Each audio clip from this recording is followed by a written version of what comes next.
Hello, everyone. This is Jeff again with We the Individuals, and back again we are with a familiar face who needs no introduction. It is Amanda BillyRock, the activist anarchist, the now resident of New Hampshire. How are you doing, Amanda? I'm good. I just realized that I ate a bunch of dark chocolate right before this, so I hope I have clean teeth. Do I have clean teeth? I didn't want to say anything, but okay. So you moved from Utah, and speaking from experience, from as someone who's also from Utah, um, which is a rather conservative state. How does it feel being in the Free State Project? Are you feeling more free than, Utah or other places you've been? Uh, yeah, like legitimately, yes. I am literally surrounded by anarchists. Like it's this whole like I live in essentially like an anarchist clubhouse. And Hmm. so there are scores of anarchists like in this building on my block, like all around. I live in Manchester, New Hampshire. And it's so great, because I'm surrounded by people who believe in free trade and self Yeah. defense and private property, and it's fantastic. Yeah. Now, to touch base, since you said you live in an anarchist clubhouse, do you also have, like, I don't know, for instance, Georgist clubhouses and minarchist clubhouses and anarcho-socialist clubhouses? Not that I'm aware of, not to say that they don't exist, but they haven't invited me to any of their parties, so not that I'm aware of. So as many know, you went to New Zealand and you came back, went to, in Utah, now living in the Free State Project. Was there any key event that was like the last straw for wanting to get out of, Utah or go to the Free State Project? For sure. Well, I Utah was just a stop back from New Zealand. It wasn't my intention to stay there, but I didn't know where for sure I wanted to move. Yeah, And most fortunately for me, I was invited to speak at PorkFest just a few months ago yeah. here in New Hampshire. And so it was PorkFest that totally, like pushed me off the edge of this is where I want to be. And so, yeah, it would be that. And for anyone who didn't come to PorkFest, they actually have events twice a year. There's going to be Liberty Forum in February, and I highly Oh, yeah. recommend for anybody who just wants to check it out to get the vibe to see if maybe you might be interested. You don't have to wait until next summer. Come visit me in February. Okay. So it sounds like kind of versus like, obviously anywhere you go, like Hong Kong, New Zealand, which have smaller states, you're obviously surrounded by the apparatus, the state, so it's pretty hard to get anywhere free. So it sounds like you already had a good support system established in New Hampshire versus, and it was closer. Is that what made you choose to stay there? Yeah, I needed to stay in the States because I came back from New Zealand for family reasons, and so I need to be here. Um, but it's not like just that I personally had a support system. Like there's a support system built in for movers because the entire point of the Free State Project is just to get 20,000 liberty loving people to move here. Yeah. So the support system is built in. You don't have to look for it. Right. That's good. And now, apart from signing the pledge, Mhm. what are some things that people should know about the Free State Project before making the move? I mean, so to clarify, are the laws a little bit more libertarian, or getting a place to live or job, is it libertarian friendly? I mean, because obviously you can't get off the bus and all of a sudden you're smoking a joint, but Yeah, um, I mean, I don't think that any states in the United States are like bastions of freedom. They're just not, especially with the federal government like lording people's income taxes over all of the states to manipulate them. I mean, there are a few little things like no seatbelt laws, no helmet laws, no state income tax, no state sales tax. So, like little things, that are better than a kick in the pants. But more like when you are surrounded by people who also practice agorism, like yeah. you're not going to be, you know what I'm saying? You're not going to be paying taxes when you engage in free trade with people who also believe in free trade. So. Yeah, that's true. I mean, it's like what you mentioned about, actually it's a little bit more lenient. I mean, to put it in a hypothetical way, you're still being whipped 10 times versus 100 times in New Hampshire, but it still sounds like better than where you were living before. Like I said, speaking from experience.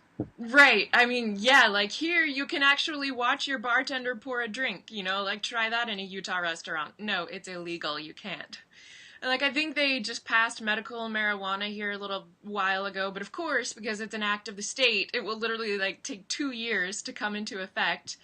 But yeah, like I said, like the free trade uh, interactions combined with Bitcoin. So many people use Bitcoin here. Oh, Like I pay my web designer in Bitcoin. I'm in talks with my landlord to pay him in Bitcoin. And that's awesome. so, yeah, that's really great. Yeah, actually, the my site, we the individuals.org actually just barely actually started getting Bitcoin donations, and obviously, times are tough, and I actually checked it the other day, and it was like, I think it was like $2, but still, it was so exciting because I've never used Bitcoin before in my whole life, so it's like, oh my God, I Yeah. can, No, of trade that course. in for a couple Zimbabwe currency notes if I wanted to. Yeah, I've also like some local businesses around here have actually begun accepting Bitcoin, and the best way to get as many Bitcoin trading partners as possible for me, I've found if I just kind of offer an incentive, like I'll pay you a 5% increase on top Uh, of what the yeah. cost is. If you're willing to trade in Bitcoin, so it's like I incentivize them to trade in it. And not only are they making an extra 5% off the transaction, but they're not paying taxes on it either. So it's Oh, good. actually like a big incentive. Now, in your personal opinion, do you see other currencies coming out aside from Bitcoin? And I think there's talks of other online currencies out there as well that are developing. Sure. But do you see? Well, as far as the other cryptocurrencies, I mean, you have Feathercoin, you have Litecoin, you have other things Yeah, that I don't even know about very much. But as far as do I see emerging currencies that aren't crypto, other than gold and silver? Um, Not personally.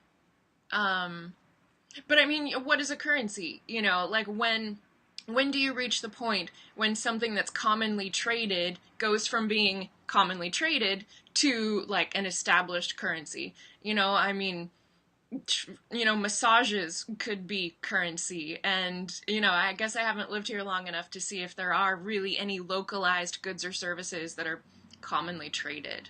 But there certainly could be. that's cool. Now, are you going to the cryptocurrency conference October in 5th? Atlanta with Jeffrey Tucker?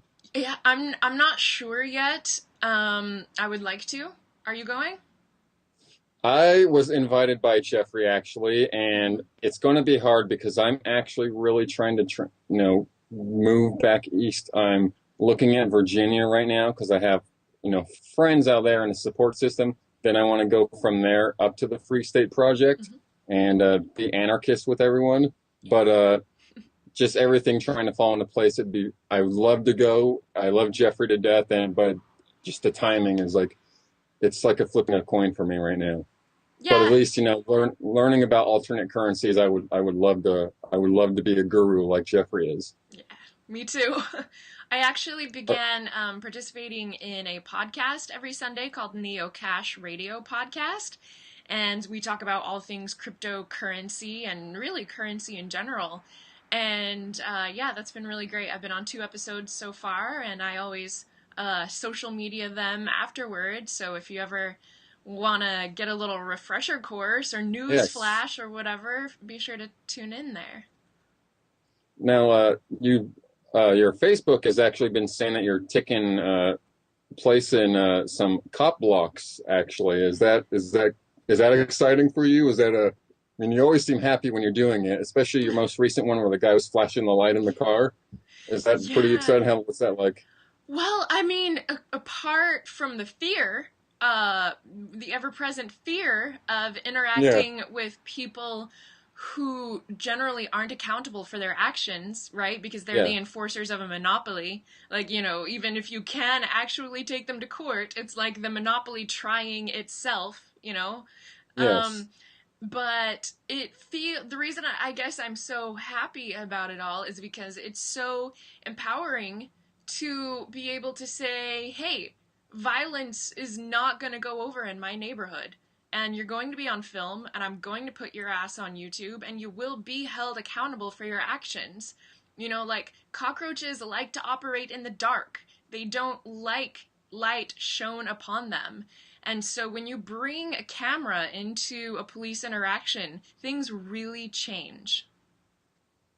Yeah, usually I will talk to, two things. One, I'm scared to death of cops, even if there's nothing happening. Like, I'm assuming you've ridden the light rail in Salt Lake City, the tracks. Even when I ride those things and there's cops on there, I'm still scared something, even if I'm doing nothing wrong. And then with videos coming out all the time, I even hear people who advocate police will say, I see, cops aren't all that bad. I was like, that's because you got a camera on them and they know that they're going to be held accountable for something. And that's, Yeah, it's been really interesting to see exactly how, like money wise, the militarization of cops has taken place because the Bearcat thing that they have going here in New Hampshire, where these yeah, teeny teeny little local towns, their police forces are getting military tanks from the Department of Homeland Security. And I just found out a couple of weeks ago that as a part of getting these $250,000 tanks, they also have to agree to send their police through Department of Homeland Security military training.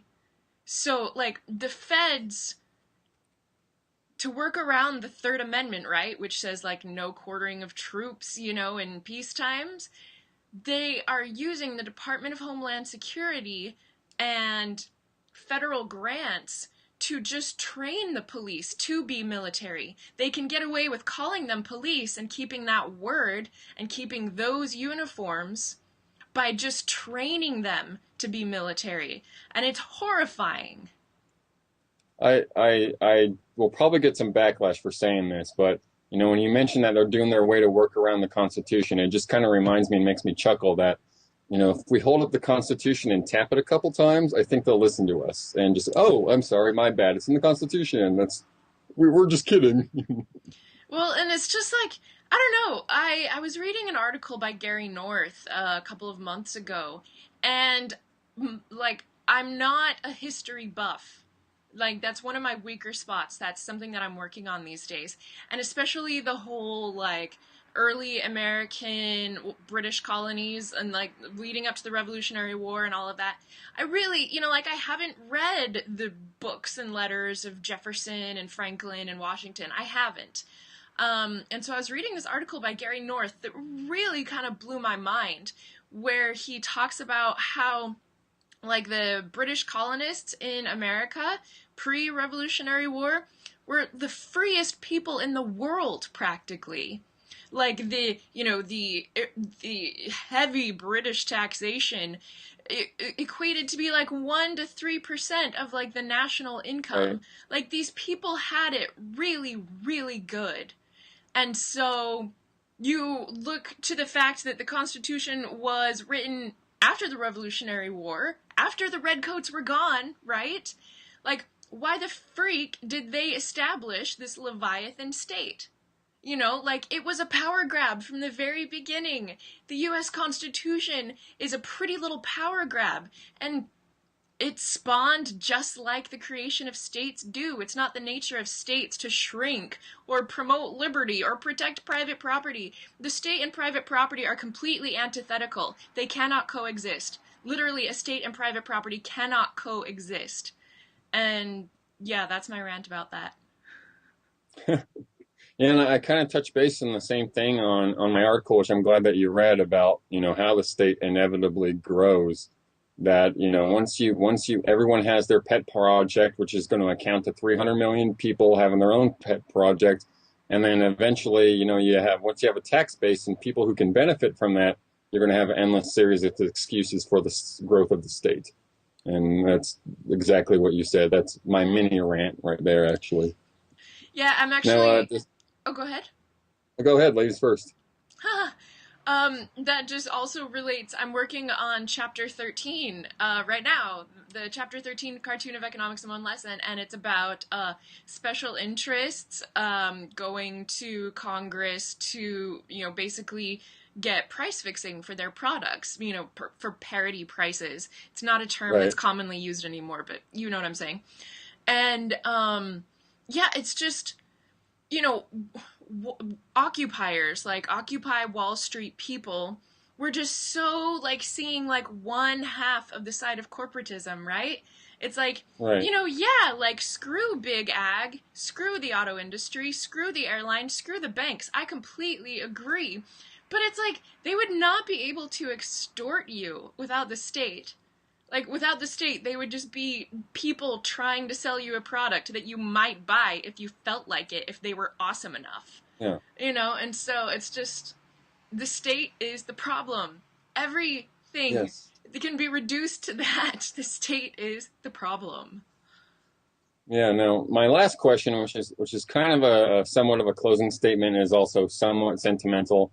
Um, as libertarians, I think some people are intimidated to speak out, and especially not only speak out, they're even more intimidated to be active, like you, because we're the black sheep and we're always looked upon, as being crazy. And I also think that when meeting more, well-known libertarians such as you, Robert Murphy, Jeffrey Tucker, people are a little bit, nervous and a little bit held back from doing so. Now, I myself saw you and Jeffrey just as regular, everyday people, very down to earth. Now, that being said, what advice or words of wisdom would you give to people just starting out like me, or who are kind of scared to speak out? What kind of words of wisdom would you give them, to go out there and do something? Well, I would say don't see yourself as a black sheep because the ideas of liberty are not radical. They're not extreme. Like wanting to keep your property and be left alone is not an extreme thing, and so like one of the reasons I like using the word anarchist, even though so many people say, cut that out, it's bad for the liberty movement, whatever, is because like I'm not a black sheep. Like I'm a nice person. Like I I I talk normally, I dress normally, I read books, I watch TV, I have a family. Like I'm a normal person. And You even so have a cartoon character. I do. You made me into a cartoon, which I love. And so I think that showing that these ideas are not extreme by just like being yourself, right? Like you don't have to be like some mohawked person with like tattoos being like, oh, screw the state, whatever. Like, no, like we're normal people. And so just be yourself, you know?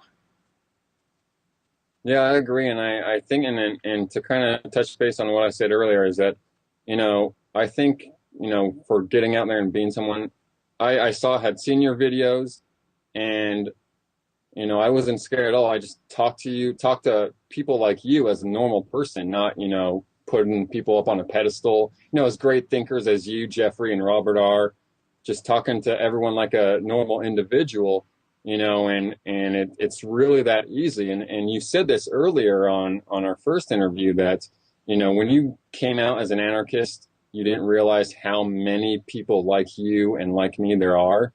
And I think that getting out there and just at least establishing yourself as who you are, you'll be surprised, especially in the age of technology, how much people will just swarm to those ideas. It's true, because, I mean, private property automatically leads to free trade. And free trade leads to friendship and peace and, dare I say, even love. They call it the love evolution for a reason because wealth is created when people live peacefully with each other and trade. And so I mean, I'm a nerd. Like I have goosebumps right now just talking about it because it really is that awesome. Peace and prosperity really are that awesome, and they really are that possible too. That's true. Or as the saying goes, anarchy is for lovers. Yeah. Yes. So, was there anything in closing that you wanted to say to everyone who might be watching? Um, have a good day. Well, you again, Amanda. It's been a pleasure. You're always to be corny. You're always a bundle of sunshine. You're always happy and smiling. So that's always the key. That's always great to see another libertarian doing that. Not taking everything so seriously. And I again appreciate you taking your time out of your more busy schedule from cop blocking and everything to have another sit down with me. And like always, it's great seeing you. Thank you, Jeff. I enjoyed myself. Thanks for having me on. Thank you, Amanda. Have a good night. You too.